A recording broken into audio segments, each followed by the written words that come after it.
my self-tape, because I do my self-tapes very weirdly, I don't have a reader. So like I'd like speak and then think about the next lines, and then I put them in an iMovie after. And for this one, I remember Taser kind of disappears and appears again. And I did the fade out thing. So like it looked like I disappeared. Into the future. What's in the dream? A lot of you get your redacted powers in moments of fear or sort of needing to survive.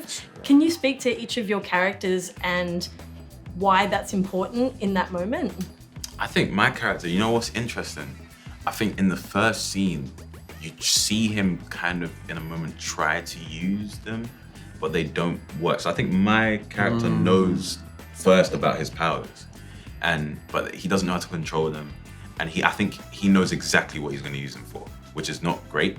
Like morally, the thing he's using them for is definitely not great.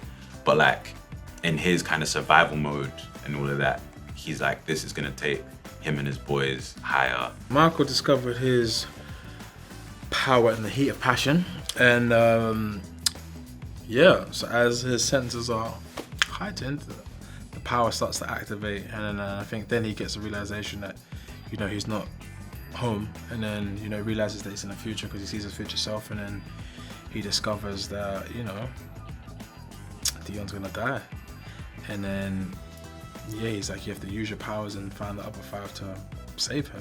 My character, obviously there's a strong emotion that evokes her power the first time.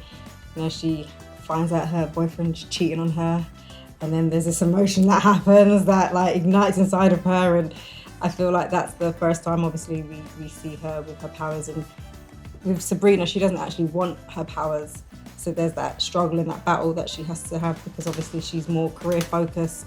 She's obviously got this responsibility of her sister as well, who she's very protective of, and I think it's the battle that she has between using these powers for the sake of like protecting her sister and having to come into her own, or like just trying to get rid of them. She wants to get rid of them, she doesn't need them. I just love how Rodney discovers that he can travel at the speed of light, and yet he just still continues to sell weed.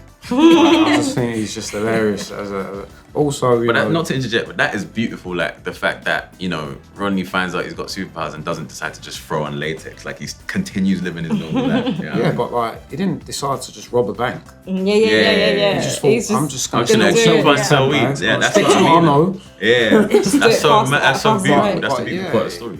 I agree, and he uses it as a USP to sell to customers.